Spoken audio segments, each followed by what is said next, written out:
গোপাল বা পাবো আমরা। আজকে আমরা বিশেষ একটা বিষয়ে শুনবো, প্রলোভন। প্রলোভনকে কিভাবে জয় করব, হ্যাঁ, কিভাবে করব অতিক্রম প্রলোভন। তো তো আমরা আলোচনা শুরু করার পূর্বে আমরা এই ধর্মপদ কীর্তন এবং মঙ্গলাচরণ করব। প্রভু ইতিমধ্যে আসছে, আমাকে আদেশ করলেন যে আমি রাধা কীর্তনটা করি, যাতে করি। এখানে আছে, জয় রাধা মাধব কুঞ্জ বিহারি, গোপী জন বল্লভ গিরিবরধারি, যশোদানন্দন ব্রজধন রঞ্জন, যমুনা তীরবনচারি। श्रीकृष्ण चैतन्य प्रभु नित्यानंद, श्री अद्वैत गदाधर श्रीवासदि गौर भक्त वृंद। हरे कृष्ण कृष्ण कृष्ण हरे हरे, हरे राम राम राम हरे हरे। हरे कृष्ण कृष्ण कृष्ण हरे हरे, हरे राम राम राम हरे हरे। हरे कृष्णा कृष्ण कृष्ण हरे हरे, हरे राम हरे राम राम राम हरे हरे। जय राधा माधव, राधा माधव राधे, জয় নিতাই গৌরাঙ্গ, নিতাই গৌরাঙ্গ, নিতাই গৌরাঙ্গ গৌরা হরি। জয় জয় প্রভুপাদ, প্রভুপাদ, প্রভুপাদ জয় জয় প্রভুপাদ। জয় জয় গুরুদেব, গুরুদেব, গুরুদেব জয় জয় গুরুদেব। জয় ওম বিষ্ণুপাদ পরমহংস পরিব্রাজকাচার্য অষ্টোত্তর শতাংশী শ্রীমৎ অভয় চরণারবিন্দ ভক্তি বেদান্ত স্বামী শিল প্রভুপাদ কি জয়। अनंत कोटि वैष्णव वृंद की जय। समवेत भक्त वृंद की जय। निताय गौर प्रेमानंदे, हरि हरि बोल। हरे कृष्ण। একসাথে আমরা মঙ্গলাচরণ করব, কারণ মঙ্গল আচরণ করাটা একটা ফরম্যাট না, ফর্মালিটি না। এই মঙ্গল আচরণ কেন করা হয় না, বক্তা এবং শ্রোতা উভয়ই ওই বিষয়টাকে মনোনিবেশ করার জন্য এবং জীবনে যাতে সেটা পালন করার জন্য একটা ভগবানের একটা কৃপা লাভ করতে পারে। এই যে আলোচ্য বিষয়, সে আলোচ্য বিষয়টা যাতে না, ভগবান গুরুদেবের মাধ্যমে, বৈষ্ণবের মাধ্যম দিয়ে আমার কাছে এটা কি করছে, বার্তা কিছু না কিছু প্রদান করবে। তো সেজন্য হৃদয় এই করা। ঠিক আছে, তা এটাকে আমরা হালকাভাবে যাতে না নিই, হাত জোর করে হৃদয় পূর্বক মঙ্গলাচরণ করি। ওম অজ্ঞানতিমিরান্ধস্য জ্ঞানাঞ্জনা শলাকয়া চক্ষুरुन्मिलितं येन तस्मै श्रीगुरुवे नमः। श्रीचैतन्यमनोभीष्टं स्थापितं येन भूतले स्वयं रूप कदा मह्यं ददाति स्वपदान्तिकम्। वन्देऽहं श्रीगुरु श्रीयुतपदकमलं, श्रीगुरून् वैष्णवांश्च श्रीरूपं सग्रजातं सहगणा रघुनाथान्वितं तं सजीवं स्वाद्वैतं सवधूतं परिजनसहितं कृष्ण चैतन्यदेवं श्रीराधा कृष्ण पादन सहगना ललिता श्रीविशाखान्वितंश्च। नमो ओम विष्णुपादाय कृष्णपृष्ठाय भूतले श्रीमते भक्तिवेदांत स्वामिनीति नामिने। नमस्ते सारस्वते देवे गौरवाचारिणे निर्विशेष शून्यवादे पश्चात्देशतारिणे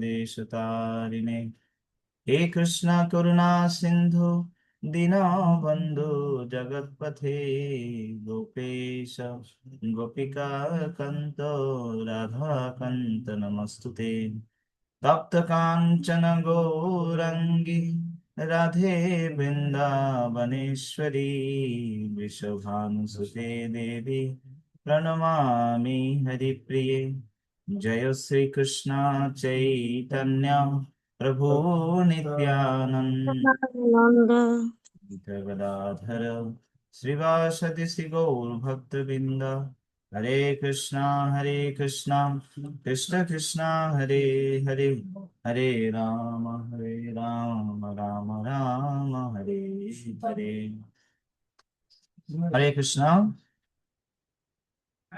তা প্রলোভনকে কিভাবে আমরা জয় করব সেই বিষয়ে আমরা শ্রীমান পরম সুন্দর গোপাল প্রভুর শ্রীমুখ থেকে শ্রবণ করার জন্য প্রস্তুত। তো আমরা প্রথমে বৈষ্ণবের সম্বন্ধে আমরা শুনবো। অনেকে আপনারা হয়তো প্রভুকে আগে দেখেছেন। তা শ্রীমৎ ভক্তিচারু স্বামী গুরু মহারাজের খুব এই কি বলবো একদম শেষ পর্যায়ে, আরো শেষ না, শেষ বলবো না, মানে গুরু মহারাজ এই জগৎ থেকে চলে যাওয়ার 1-2 বছর 4 বছরের মধ্যে প্রভু গুরু মহারাজের কাছ থেকে দীক্ষা লাভ করেছে। এবং তিনি হচ্ছেন চট্টগ্রাম ইউনিভার্সিটির একজন স্টুডেন্ট, চিত্রকলার, হ্যাঁ, এই কি বলবো শিক্ষার্থী। তোমার নামও দিয়েছে গুরু মহারাজ পরম সুন্দর গোপাল দাস। হ্যাঁ, তা যে দিক দিয়ে তুমি যেরকম কার্য সেরকম গুরুদেব নামও দিয়েছে। আর সেই সাথে তিনি চট্টগ্রাম ইউনিভার্সিটিতে গ্র্যাজুয়েশন সম্পন্ন করাচ্ছেন, কিন্তু তিনি কৃষ্ণ ভাবনামৃত প্রচার করার জন্য বিগত 5-6 বছরের অধিক সময় ধরে তিনি ব্রহ্মচারী আশ্রমে যোগদান করেছেন, যেটা পুরো বাংলাদেশের পিডিসি পার্সোনাল ডেভেলপমেন্ট কোর্স, যেটা সারা বাংলাদেশ থেকে চট্টগ্রাম নন্দনকাননে করার জন্য আসে। সেই পিডিসি যে ডিপার্টমেন্ট রয়েছে সেই ডিপার্টমেন্টের সহকারী পরিচালক হিসেবে তিনি সেবা প্রদান করছেন এবং নিরলস ভাবে প্রচেষ্টা করছেন কৃষ্ণভক্তি প্রচার করার জন্য। তো প্রভুকে আমরা 3বার হরিধ্বনির মাধ্যমে স্বাগত জানাবো। হরি বল, হরি বল, হরি বল। তা আমি প্রভুকে বিনয়ের সাথে এবং কৃতজ্ঞতার সাথে অনুরোধ জ্ঞাপন করছি ওনার আলোচনা শুরু করার জন্য। তা আপনারা শুনবেন। প্রভু বেশিক্ষণ বলবে না, মাত্র 40 মিনিট বলবে, কিন্তু আপনাদেরকে কি করতে হবে? অত্যন্ত মনোযোগের সাথে শ্রবণ করতে হবে।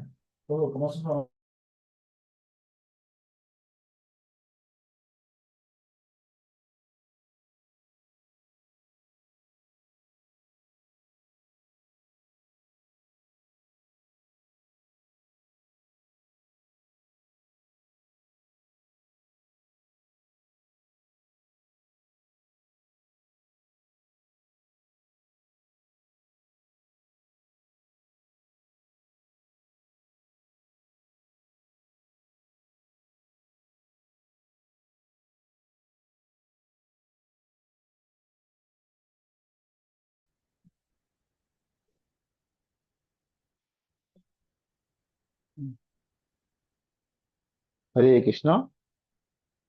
তো আসলে আমি নিজেকে অত্যন্ত সৌভাগ্যবান মনে করছি।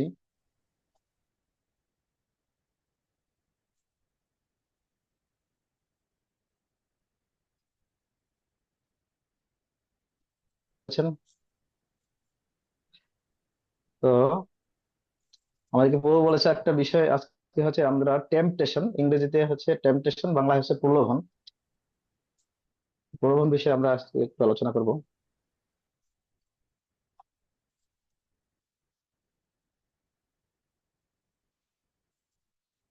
উম,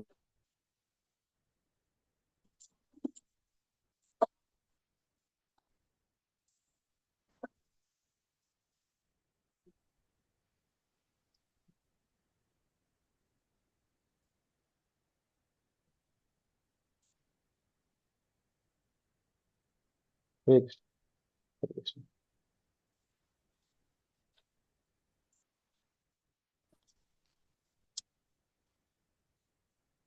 হরে কৃষ্ণ। আপনারা সবাই স্লাইড দেখতে পাচ্ছেন? হ্যাঁ, দেখতে পাচ্ছি প্রভু। হরে কৃষ্ণ।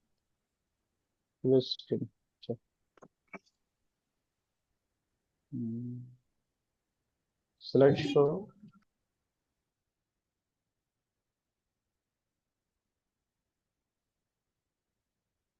আসলে প্রলোভন শব্দটা আপনাদের কার কার কাছে একদম একেবারে নতুন? নতুন কেউ আছেন এরকম যে আজকে প্রথম প্রলোভন সম্বন্ধে আগে শুনিনি, প্রলোভন মনে হচ্ছে নতুন কোনো শব্দ এরকম? বা প্রলোভন স্পষ্ট ধারণা নেই, আসলে প্রলোভন শুনেছি কিন্তু প্রলোভনটা আসলে কি হ্যাঁ প্রভু। এরকম কারো তা নাই। এরকম কোনো ধারণা আছে? একজন বা কেউ একজন শেয়ার করতে পারেন যে আসলে প্রলোভন কি আপনি? হ্যাঁ, হরে কৃষ্ণ।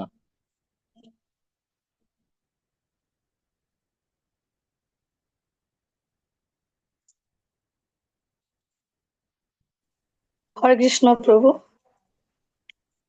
হরে কৃষ্ণ প্রভু। প্রণাম। প্রভু, আসলে প্রলোভন সম্পর্কে আমি আগে কোনো ক্লাস পাইনি।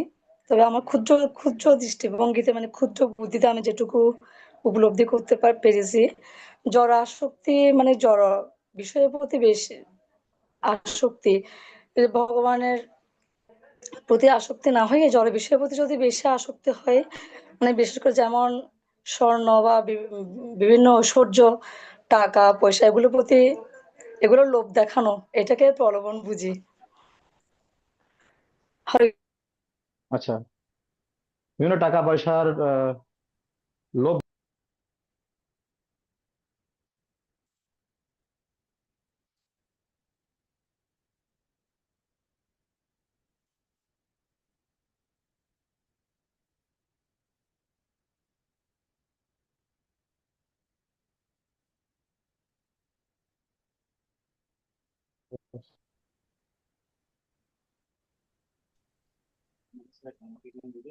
হ্যাঁ, যা ইয়ে দেন টিচার বলে।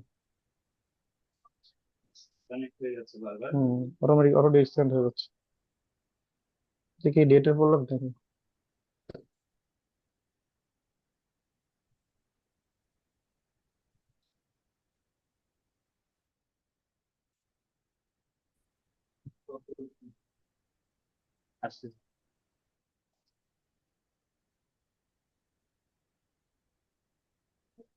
এটা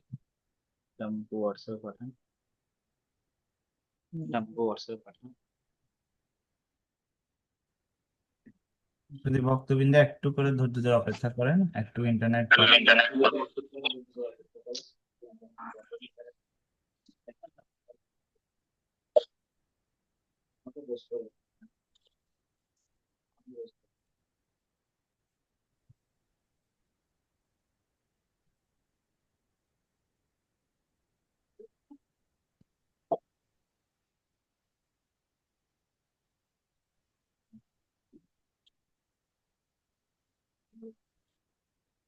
আপনার কাছে অ্যান্ড্রয়েড নাই না? দিয়েছে যে ঘুরতে শেষ যাচ্ছে।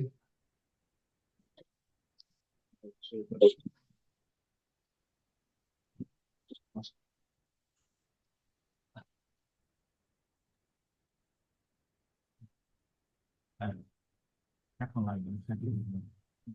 এখন পর্যন্ত না? এখন স্ক্রিনে পেলাম। হরে কৃষ্ণ। হরে কৃষ্ণ। দাদা একটু দাদা একটু কাইন্ডলি একটু কাইন্ডলি একটু আরেকবার বলুন। শুনতে পাচ্ছিলাম না, ডিসকানেক্ট শুনতে হয়ে যাচ্ছে পাচ্ছিলাম না, ডিসকানেক্ট হয়ে যাচ্ছে বারবার।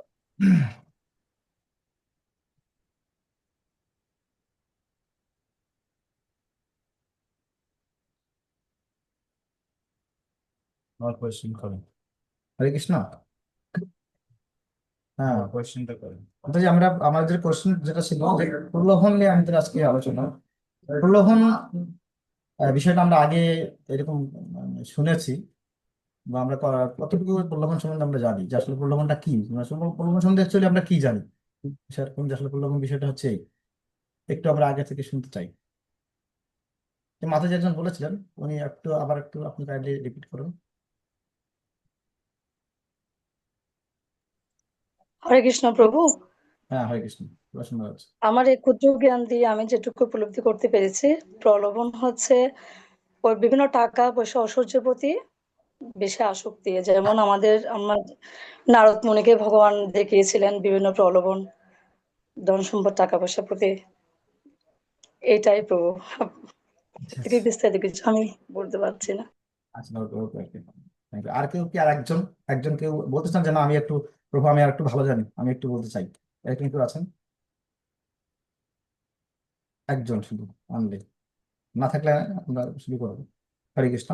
অ্যাকচুয়ালি এই প্রলোভন শব্দটি আমরা, এটার আবিধানিক অর্থ হচ্ছে অ্যাকচুয়ালি লোভ। লোভ বলা যায়। লোভ সেটা বিভিন্ন বিষয় হতে পারে। এই লোভটা মাতাজি যেটা বলেছে ঠিক আছে, আসক্তি এই বিষয়টাও রয়েছে, সাথে ইনক্লুড রয়েছে। তো ভগবত গীতা বিভিন্ন শাস্ত্রে এই লোভ সম্বন্ধে বলা হয়েছে। বিশেষ করে ভগবত গীতা আপনারা দেখবেন, ভগবত গীতার 14th অধ্যায়ে 12 নম্বর শ্লোকে বলা হচ্ছে, লোভ প্রবৃত্তির আরম্ভ কর্মণামস্ম স্পৃহা রজস্যেতানি জায়ন্তে বিবৃদ্ধে ভরতর্ষভ। বলা হচ্ছে যে লোভ প্রবৃত্তি আরম্ভ, এখানে এরকম কয়েকটা, আরো কয়েকটা শ্লোক রয়েছে ভগবদ্গীতায় এই লোভ সম্বন্ধে অনেক জায়গায় বলা হচ্ছে। তো যেটা বলা হচ্ছে আমরা পিপিটি দেখবো একটু পরে। তো লোভ সম্বন্ধে তো বলা হচ্ছে actually লোভ হচ্ছে আহ আমরা যদি আবেদনই করতে বলি সেটা মানে এই প্রলোভনকে লোভ বলা যায়, অথবা প্রলুব্ধকরণ, মোহগ্রস্ত হওয়া, অথবা চিত্তাকর্ষিত কোনো বস্তু আপনার চিত্তকে আকর্ষণ করে, আমার চিত্তটাকে আকর্ষণ করে এবং আমাকে প্রকৃত, সহজভাবে বলতে গেলে হচ্ছে আমাদের কোনো কিছুর প্রতি তীব্র লালসা, যা আমাদের কি বা আসক্তি, যেটা আমাদেরকে ভুল পথে পরিচালিত করে এবং আমাদের যে মূল লক্ষ্য থেকে বিচ্যুতি করে, মানে আমাদের জীবনের যে মূল লক্ষ্য, মূল গন্তব্য, সেই জায়গা থেকে আমাদেরকে বিচ্যুত করে দেয়। এরকম কিছু বিষয়ের প্রতি আমাদের লালসা, মানে খুব আসক্তি, অ্যাটাচমেন্ট কাজ করে, সেই বিষয়টা পেতে ইচ্ছে করে, খুব তীব্র লালসা। হ্যাঁ, এটাকে আমরা বলতে পারি, এটা হচ্ছে মানে সহজ কথায় বলতে গেলে জাস্ট কোনো কিছুর প্রতি তীব্র আসক্তি, এবার লালসা, লালসা মানে তো লোভ বোঝানো হচ্ছে, মানে খুব লালায়িত, এই জিনিসটা আমি চাই, ওটাকে ছাড়া আমরা চলবে না, এরকম বোঝানো হচ্ছে। সেটা বিভিন্ন রকম হতে পারে। তো সাধারণত বলা হচ্ছে যে এরকম লোভ আমরা তিনটা, সাধারণত জেনারেলি তিনটা ভাগে আমরা ভাগ করেছি। তিনটা ভাগের মধ্যে একটা হচ্ছে তিন প্রকার বলি, এটা হচ্ছে স্থূল, একটা সূক্ষ্ম, একটা স্থূল, একটা হচ্ছে সূক্ষ্ম, আর একটা হচ্ছে আমাদের সিদ্ধান্তহীনতা, এক প্রকার প্রলোভন বলা যায়। সিদ্ধান্তহীনতা মানে কি? হীনতা হচ্ছে যে ডিসিশন নিতে পারি না আমরা অনেক সময়, মানে অনেক সময় সময় থাকে আমাদের কাছে, কিন্তু আমরা আসলে বুঝতে পারি না আমাদের কি করা কর্তব্য। তো আমরা তখন সেই সময়টাকে আমরা মানে এমন ভাবে নষ্ট করি, কোনো অন্য মানে কি দিয়ে নষ্ট করছি, কেন নষ্ট করছি, সে বিষয়টা আমরা বুঝতে পারিনি। তো সেটাকেও এক প্রকার প্রলোভন বলা যায়, কারণ সেটা আমাদেরকে প্রকৃত লক্ষ্য থেকে বিচ্যুত করে, সময়টাকে নষ্ট করে দেয়। হ্যাঁ, সেটা হচ্ছে, সেটাকেও লোভ বলা যায়। তো আপনার সেটা দুইটা জিনিস মনে রাখবেন। তো সেক্ষেত্রে যেটা আমরা বলি স্থূল, যেটা হচ্ছে স্থূল, এ, আমরা ধরি যে কাম, ক্রোধ, লোভ। যেমন আমরা কোনো কিছু খেতে চাই, হ্যাঁ কোনো কিছু দেখে দেখে সাথে সাথে লোভ হচ্ছে, এটা খেতে ইচ্ছা হচ্ছে, বা এই জিনিসটা পড়তে ইচ্ছা করছে, এই কাপড়টা আমার খুব ভালো লাগছে, এটা আমি চাই, এই গাড়িটা আমার ভালো লাগছে, গাড়িটা আমি চাই। হ্যাঁ, এইসব বিষয় রয়েছে। আর সূক্ষ্মভাবে যেটা কাজ করে আমাদের মধ্যে প্রলোভন, সেটা হচ্ছে লাভ, পূজা, অথবা প্রতিষ্ঠা, মানে আমার যে নিজের গ্লোরি মানুষ গাইবে, আমি অনেক বিখ্যাত একজন ব্যক্তি, আমাকে সবাই আমার গুণগান করবে। হ্যাঁ, সবাই আমাকে মালা দেবে, মন্দিরে গেলে সবাই আমাকে প্রণাম করবে, তো বাইরে কোথাও গেলে, কোনো প্রোগ্রামে গেলে আমাকে সবাই কি করবে, সম্মান করবে। সে বিষয়গুলো হচ্ছে সূক্ষ্মভাবে আমাদের মধ্যে কাজ করে। তো সেটা এক প্রকার আসক্তি। তো সেটাকে বলা হচ্ছে সূক্ষ্ম। আর বিভ্রান্তির প্রলোভন যেটা বললাম, একটা হচ্ছে বিভ্রান্তির প্রলোভন, মানে বিভ্রান্ত হওয়া। বিভ্রান্ত হওয়া মানে আমি কি করব, যেটা আমরা দেখতে পাই ভগবত গীতাতেও। অর্জুন, যে অর্জুনের যেটা হয়েছিল, অর্জুনের আমরা 2য় অধ্যায় 7 নম্বর শ্লোকে আমরা দেখতে পাই। ওখানে বলা হচ্ছে কার্পণ্য, অর্জুন বলেছে, কার্পণ্য দোষ উপহত স্বভাব পৃচ্ছামিতং ধর্ম সমুরচেতা যচ্ছেষৎ নিশ্চিতং ব্রূহি তন্মে শিষ্যস্তেহং স্বাধীনং তং প্রপন্নম। তো ওখানে বলা হচ্ছে কার্পণ্যজনিত দুর্বলতার প্রভাবে আমি এখন কিংকর্তব্য বিমূঢ় হয়েছি এবং আমার কর্তব্য সম্বন্ধে বিভ্রান্ত হয়েছি। এখন আমার পক্ষে কি করা উচিত আমি বুঝতে পারছি না। হে কৃষ্ণ, তুমি বলুন আমার এখন, আপনি বলুন আমার এখন কি করা উচিত। এবং এখন আমি সর্বতঃ আপনার আপনার শরণাগত, আপনি আমাকে দয়া করে নির্দেশ দিন। আমি আপনার শিষ্য এবং সর্বতভাবে আপনার শরণাগত। এভাবে আমরা দেখতে পাই তিনিও সিদ্ধান্তহীনতায় ভুগেছিলেন। সেটা এক প্রকার প্রলোভন বলা যায়, কারণ তখন আমরা বুঝতে পারি না কি করবো, এই মুহূর্তে আমার কি করা উচিত। এখন বসে আছি, রুমে বসে আছি, জব সকালে জব করেছি, কিন্তু এখন এখন কি করবো, এখন তো টাইমটা আছে, এখন কি করা উচিত। আসলে কি এখন গ্রন্থ পড়বো, নাকি একটু মোবাইল দেখবো, নাকি একটু ফেসবুকে ঢুকবো, বা কোনো একটা কি করবো।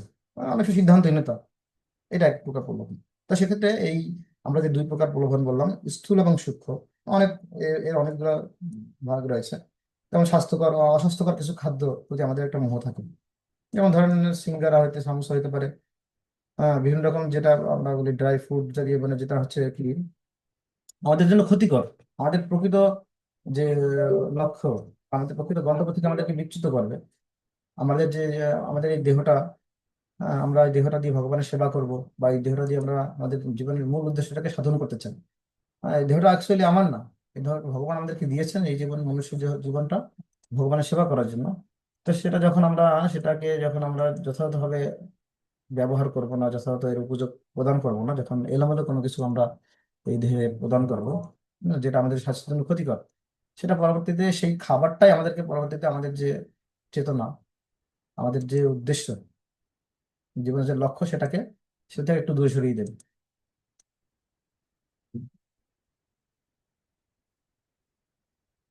তো আমরা যেটা বলেছিলাম, তো এটা হচ্ছে বিষয়। সেই জন্য আমাদের খুব এই একটা খাবারের বিষয় বললাম, সেক্ষেত্রে আরো হইতে পারে, যেমন আমাদের বিপরীত লিঙ্গের প্রতি অনেক সময় আমাদের একটা আকর্ষণ থাকে। সেটা হইতে পারে, সেটা এক ধরনের প্রলোভন। সেটা প্রত্যেকের মধ্যে একটা স্বাভাবিক প্রবণতা রয়েছে আমাদের মধ্যে। তারপরে ইন্টারনেট, সোশ্যাল মিডিয়াতে আমরা বিভিন্নভাবে, ফেসবুক, হোয়াটসঅ্যাপে বিভিন্নভাবে আমরা কি করি, আমরা প্রলোভিত হই, সেটার দ্বারা লোভে আকৃষ্ট হয়ে সেটার প্রতি আমরা ঝুঁকে পড়ি। এবং সাধারণত আপনারা দেখবেন বাড়িতে অনেক সময় দেখবেন, যখন যেখানে আমাদের লাইট থাকে, বাল্ব থাকে, বাল্বের আলো যেখানে বেশি থাকে, ওখানে দেখবেন কিছু পোকামাকড় এসে, বাইরে থেকে পোকামাকড়রা অন্ধকার থেকে এসে ওরা ওই আলোটাকে ওরা মনে করে যে একটা কিছু পেয়েছি আমি, লাভ দিয়ে ঝাঁপিয়ে পড়ে সেই আলোর উপরে। কিছুক্ষণ পরে দেখা যায় পোকাটা মারা গেছে। এরকম আপনার প্রত্যেকের কি হয়েছে, অভিজ্ঞতা আছে। তো এটা হচ্ছে এইটা এক ধরনের প্রলোভন। তারপর হচ্ছে আপনি সাধনা, দেখেন আমাদের সাধনা করা উচিত, কিন্তু যখন আমাদের সাধনা করা উচিত সেই টাইমটাতে আমরা অন্য কিছু করছি, যেটা আমার দরকার নেই, কোনো উদ্দেশ্যবিহীন ভাবে আমি কোনো কিছু করছি। সেটা এক ধরনের। সেক্ষেত্রে ওরকম অনেক এক্সাম্পল আছে। তারপর অহংকার, অহংকার বশত আমরা কি করি, হম অহংকারের বশে আমরা অনেক কিছু আকাঙ্ক্ষা করি, যে আমি এরকম ধনী পরিবারের ছেলে, ধনী পরিবারের মেয়ে, আমি এই ধরনের গাড়ি চাই, এই ধরনের বাড়ি চাই, এই ধরনের আরো আরো অনেক কিছু চাই। হ্যাঁ কোনো কিছু ক্রয়ের আসক্তি, কোনো কিছু আমার অনেক অনেক কাপড় আছে, অনেকগুলো অনেকগুলো সুন্দর ড্রেস আমার আছে। হ্যাঁ তারপর আমার আরো কিছু কিনে রাখতে হবে, কিনে রেখে দেবো। আমি টাকা আছে, কিনে এগুলো রেখে দেবো, পরে পরলাম, হয়তো পরাও হয় না। অনেক কাপড় আছে যেগুলো আমরা পরাও হয় না, এভাবে আলমারিতে পরে থাকে, কিন্তু তারপরেও দু চারটা প্রতিবারে কেনা হয়। ঠিক আছে, এরকম হয়। তারপরে বলা হচ্ছে যে আমরা অনেক সময় পরনিন্দা পরচর্চা করি, পরনিন্দা পরচর্চা করে সময় নষ্ট করি, অলসতা বশত সময় নষ্ট করি। এগুলো কিন্তু প্রতিটা আমাদের একটা প্রলোভন, মানে আমাদের প্রকৃত গন্তব্য থেকে বিচ্যুত করে, এবং সেটা আমাদেরকে আকর্ষণ করে। দেখবেন অন্যের যখন কোনো নিন্দা মন্দ আমরা শুনি, খুব ভালো লাগে, এই কি কি হয়েছে বলতো একটু, আসলে কি কি করছে আমি তো শুনিনি, কি আনা তোর শুনে এগুলো শোনার দরকার নেই। আরে ভাই একটু বলুন, ভালো শুনতে খুব ইচ্ছে করতেছে, কারণ এটা পরনিন্দা পড়া সত্ত্বেও আমাদের খুব শুনতে ভালো লাগে। এটা আমাদের মানে এক প্রকার মানে লালায়িত করে, লালসা। হ্যাঁ, তারপর হচ্ছে অসৎসঙ্গ। আমরা অনেক সময় কি করি, অনেক বিধি তো আমরা মানি না। হুম। অনেক বিধি নিয়ম আমাদের, যেমন আমাদের কৃষ্ণ ভবনামৃত সঙ্গে আমাদের 4টা বিধি নিয়ম আছে, সেগুলো আমরা অনেক সময় কি করি না, সেগুলোকে অ্যাভয়েড করে আমরা আমাদের যেটার প্রতি আমাদের আসক্তি থাকে, বা যেটার প্রতি ভালোবাসা, এই ভালোবাসাগুলো কিরকম, এই ভালোবাসাগুলোই হচ্ছে অ্যাকচুয়ালি, যে ভালোবাসাগুলো আমাদের প্রকৃত গন্তব্য থেকে বিচ্যুত করে, এগুলি হচ্ছে এখানে প্রলোভন বলা হচ্ছে। যে ধরনের ভালোবাসা বা লোভ বা লালসা বা আসক্তি কোনো কিছুর প্রতি, সেগুলো অ্যাকচুয়ালি আমাদের কি করে, মানে প্রকৃত গন্তব্য থেকে বিচ্যুত করে, এগুলি হচ্ছে প্রলোভন বিষয়টা। আপনারা এরপরে আমরা এখন দেখেন, এখানে আমরা একটা ছবি দিয়েছি, দেখতে পাচ্ছেন? একজন একটু শেয়ার করুন, সবাই দেখতে পাচ্ছেন? হরে কৃষ্ণ। দেখতে পাচ্ছি, হরে কৃষ্ণ, দেখতে পাচ্ছি। ইয়েস, এখানে দেখুন, এখানে একটা আপনি একটা একটা বড়শি দেখতে পাচ্ছেন, একটা বড়শি, মানে একটা মাছ, একটা বড়শি খেয়ে আছে, ওর বড়শিতে ও মানে কি হয়ে গেছে, বাধা পড়ে গেছে। হ্যাঁ, অ্যাকচুয়ালি, আর এখানে পাশে একটা দেখা যাচ্ছে একটা ব্যক্তি একদম মোবাইল ইন্টারনেট কি করছে, ইন্টারনেটে সে বিভিন্ন সোশ্যাল মিডিয়াতে ঢুকে সময় দিচ্ছে, ওখানে তার চেতনা কাজ করছে। তো আমরা যে শ্লোকটা বলেছিলাম যে আহ, লোভ প্রবৃত্তির আরম্ভ, কর্মণামস্ম স্পৃহা, রজস্বী এতানি জায়ন্তে বিদ্যে ভরতর্ষভ। অ্যাকচুয়ালি এটি কতগুণ থেকে জাত হয়, এটার মূল মানে মূল এর উৎস হচ্ছে মানে লোভ। এই প্রলোভন বা লোভ হচ্ছে কোথা থেকে আসছে, রজগুণ থেকে। তো এখানে দেখেন, এই যে অনেক সময় যে মাছেরা কিন্তু সাধারণত ন্যাচারালি জলে সুন্দর করে খাবার রাখা থাকে, এটা মাছ খেয়ে একটা যেন আনমিউট করে আসুন, একটু মিউট করে রাখবেন। হচ্ছে তো মাছেরা যখন খাবার খায়, যখন একটু যে খাবারটা অনেক সুন্দর, মানে ন্যাচারালি সেখানে জলের মধ্যে এত সুন্দর খাবার রেডি করা থাকে না, কিন্তু সেটার প্রতি তারা আকৃষ্ট হয়, এবং সেটার প্রতি আকৃষ্ট হয়ে তারা এই যে খাবারের মধ্যে ভিতরে যে একটা বড়শি থাকে, সেটা তারা একটু দেখতে পায় না। তো এটা হচ্ছে অ্যাকচুয়ালি আমরা যে প্রলোভিত হচ্ছি কোনো কিছু আমাদের ভালো লাগছে, আমরা অনেকগুলো বিষয় আলোচনা করলাম, মানে প্রলোভনের অনেকগুলো দিক বললাম। একটা হচ্ছে অস্বাস্থ্যকর খাদ্য, যেমন সিঙ্গারা, ফাস্টফুড, যেগুলো ফাস্টফুড জাতীয় যেগুলো আছে, তৈলজাত খাবার, লবণীয় মিষ্টি জাতীয় খাবার, অনেক কিছু আছে যেগুলো রাত নেই, দিন নেই, টাইম নেই, আমাদের কোনো ইয়ে নেই, পেয়েছি তো খেয়েছি, হ্যাঁ, পেট ভরা আছে, কোনো সমস্যা নেই, তারপর খাচ্ছি। তারপরে দেখা যায় আপনার অর্থ, অর্থ অর্থ অনেক সময় আমাদের অর্থ থাকে, কিন্তু অর্থটাকে যথাযথ ব্যবহার করি না, অর্থটাকে আমরা অযথা অনেক সময় বেশি টাকা খরচ করে ফেলি। যতটুকু লাগবে, কিন্তু সেটাকে যতটুকু লাগবে তার চেয়ে বেশি ব্যবহার করো। যেখানে হয়তো আমি হেঁটে যেতে পারি 5 মিনিট 10 মিনিট, সেখানে একটা রিক্সায় করে ব্যবহার করো। হ্যাঁ, তারপরে আমরা বলেছিলাম নারী অথবা অন্যান্য মানে বিপরীত লিঙ্গের প্রতি আমাদের আকর্ষণ, সেটা একটা গুরুত্বপূর্ণ পয়েন্ট। এটা কিন্তু সারা বর্তমান সভ্যতায়, বিশেষ করে আধুনিক যুগে এটা বেশি প্রভাবিত করছে প্রত্যেককে।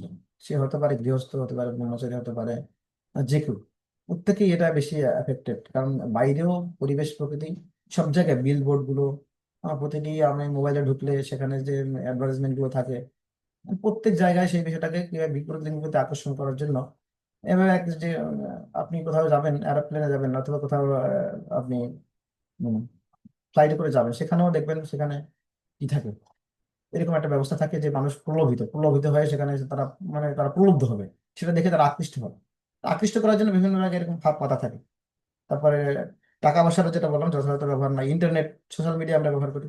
তো যাই হোক, এখন আমরা দেখবো যে আসলে এই যে দেখেন, একবার একটা এরকম ঘটনা হয়েছিল, একবার দুই বন্ধু এরকম কি করেছে, ট্রেনে করে যাচ্ছে। ট্রেনে করে যাচ্ছে, এক বন্ধু সংকল্প করেছে, আমি এখন থেকে কি করবো না, আমি এখন থেকে মানে কোনো কিছু এরকম ফাস্ট ফুড জাতীয় কিছু খাবো না, ট্রেনে পেলেও খাবো না, আমি সংকল্প করেছি এখন থেকে খাবো না। তো হঠাৎ করে দেখা গেল সিঙ্গারা নিয়ে একজন ব্যক্তি উঠে গেছে, সিঙ্গারা নিয়ে উঠে গেছে। এখন ওই বন্ধু তো, এক বন্ধু হচ্ছে কি যে খাবে না বলেছে, ও কম্বল মুড়ে দিয়ে আছে, না আমি ও আসলে দেখবো না। আর একজন বন্ধু হচ্ছে ভালো, তো সিঙ্গারা অনেক মানে অনেক বড় বড় সিঙ্গারা, একটা খেয়ে নি। ও যখন খাচ্ছে পাশে বসে, তখন গন্ধটা ওর নাকে আসছে। তো বলছে যে মনে করছে খাবো না, এখন কি করবো বুঝতে পারছি না। কিছুক্ষণ পরে ভাবলো, তো আজকের দিনটা খাই, এরপর থেকে আর খাবো না। কি করেছে, ও ও খেয়ে নিয়েছে। তো এখান থেকে একটা বিষয় হচ্ছে, এই যে আমরা এই যে প্রলুব্ধ হই কোনো কিছুর প্রতি, আমাদের ভালো লাগা যেটা আমাদের প্রকৃত লক্ষ্য থেকে বিচ্যুত করে, জীবনের লক্ষ্য থেকে, সেটা সেটা হচ্ছে কিরকম। তো এখানে বলা আছে যে এই বদ্ধজীব সর্বদা প্রলোভনের শিকার হয়। যারা বদ্ধজীব, আমরা যারা বদ্ধজীব আছি, তারা অ্যাকচুয়ালি প্রলোভনের শিকার হই। অ্যাকচুয়ালি প্রলোভন কিন্তু, প্রলোভন বিষয়টা এমন যে সে আমাদেরকে প্রস্তাব দিতে পারে, প্রপোজ করতে পারে, কিন্তু সে ইম্পোজ করতে পারে না। ইম্পোজ মানে সে চাপিয়ে দিতে পারে না। আপনি দেখবেন প্রত্যেকের জীবনে, আপনাদের প্রত্যেকের অভিজ্ঞতা আছে যে যে কোনো একটা কিছু আপনার, আপনি দেখেছেন, বাইরে গেছেন, খাবারের বিষয় ধরেন, মন্দিরে আসছেন বা কোনো জায়গায় ফাস্ট ফুডের দোকান আছে, সেখানে আপনি দেখলেন অনেকগুলো একটু সিঙ্গারা, তারপরে সমোসা, তারপরে হচ্ছে কি পুরি টুরি বিভিন্ন কিছু আছে। আর তারপরে হতে পারে আপনার কি বলে ওটাকে, যে গোল গোল ওটা কি বলে এটাকে আপনারা, সবাই ইয়ে দিয়ে খায়, টক টক দিয়ে খায়, ফুচকা জাতীয়। যাই হোক, তো সেগুলো অনেক সময় আমরা, সেগুলো আমাদের সামনে থাকে, কিন্তু আমরা কিন্তু তারা বলে না যে আমাদেরকে খেতেই হবে, তোমরা আমাকে কিনে খাও, এখনই খেতে হবে। প্রস্তাব দেয় যে আমি এখানে আছি, দেখো আমি এখানে আছি, প্রস্তাব দেয় কিন্তু চাপিয়ে দিতে পারে না। প্রপোজ করতে পারে কিন্তু ইম্পোজ করতে পারে না। কিন্তু আমরা সাধারণত কি করি, যেহেতু আমরা বদ্ধজীব, বদ্ধজীব সর্বদা প্রলোভনের শিকার হয়। আরে আপনি হতে পারে সেটা মোবাইলের দিকে চিন্তা করতে পারেন। হ্যাঁ, ফেসবুক ধরেন, ফেসবুক, হোয়াটসঅ্যাপ, জেনারেলি আমরা কিন্তু নিজেরা নিয়ন্ত্রণে নেই। আমরা যে বিচার করি, আমরা নিয়ন্ত্রণে নিজেদেরকে নিজেরা নিয়ন্ত্রণ করতে পারি না। স্বাভাবিক, এটা সবার অভিজ্ঞতা বা উপলব্ধি আছে যে এরকম আমাদের ন্যাচারালি কিন্তু প্রতিটি জিনিস আমাদের এইভাবে হয়। অনেক সময় এই যে আমরা কৃষ্ণ ভাবনামৃতে আসছি, অনেকগুলো এরকম ভক্তদের মাধ্যমে বিভিন্ন বিষয়ে আমরা শুনি, শোনার পরে একটা আমাদের জ্ঞান অর্জন হয়, না আমরা এটা করা উচিত না, এটা করলে এটা হচ্ছে প্রলোভন। এবার আমরা প্রলুব্ধ হলে আমাদের প্রকৃত জীবনের যে লক্ষ্য থেকে বিচ্যুত হবো, আমাকে আমাকে অনেক দূরে নিয়ে যাবে সেটা। যেটা যে লক্ষ্য অর্জনে আমাকে আমি সহজে এগিয়ে যেতে পারতাম, সেটাকে অনেক দূরে নিয়ে যাবে। তো এরকম প্রলোভনের একটা ছোট্ট ভিডিও আপনাদেরকে দেখাবো। আমাদের অনেকগুলো বিষয় কিন্তু সামনে আসছে, আমরা শাস্ত্র থেকে বিভিন্ন এক্সাম্পল দেখাবো। অ্যাকচুয়ালি সময় সময় 32 হয়ে গেল। যাই হোক, আমরা একটু জাস্ট এই ভিডিওটা দেখবো, 2 মিনিটের। মানে এটা কিভাবে অনেক প্রলুব্ধ হচ্ছে, ওনার কাছে একটা কোনো আকস্মিক ভাবে কোনো একটা হঠাৎ করে একটা ভালো একটা জিনিস চলে আসছে। হ্যাঁ, কিন্তু সেটাকে সে কিভাবে ব্যবহার করছে। যখন আমাদের কাছে মনে করেন সাপোজ অনেক সময় টাকা পয়সা, হয়তো আপনাদের ফ্যামিলিতে হয়তো পারে স্বামী অনেক অনেক বেশি টাকা আসছে, কোনো চাকরি থেকে অনেক বোনাস পেয়েছে, কিছু টাকা পেয়েছে এক্সট্রা, অনেক টাকা পেয়েছে, টাকাগুলো আমরা পেলাম। যখন আমাদের কাছে দেওয়া হলো, না তোমার কাছে টাকাগুলো রাখো, তখন আমরা সেটাকে কিভাবে ব্যবহার করছি, সেটা একটা গুরুত্বপূর্ণ বিষয়। তো সেইটাকে আমি এই ভিডিওটাতে মানে বোঝার জন্য আমি বললাম যে আপনার দেখলে বুঝতে পারবেন, অনেক সময় হয়তো দেখলে বুঝতে পারবেন না যে কি হচ্ছে।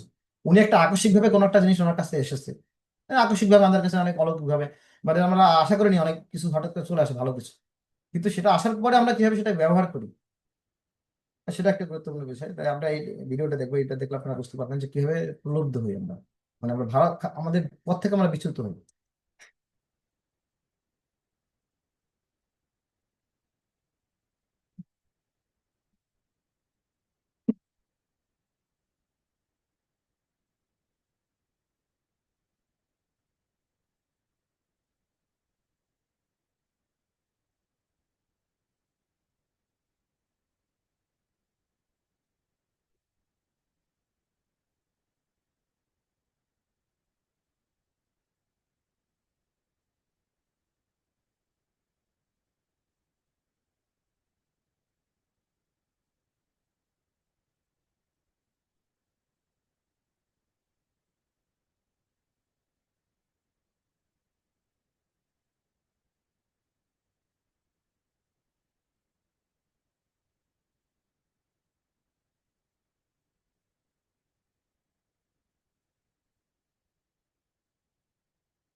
তো এটা থেকে আমরা বুঝতে পেরেছেন যে উনি প্রলুব্ধ হয়েছিল।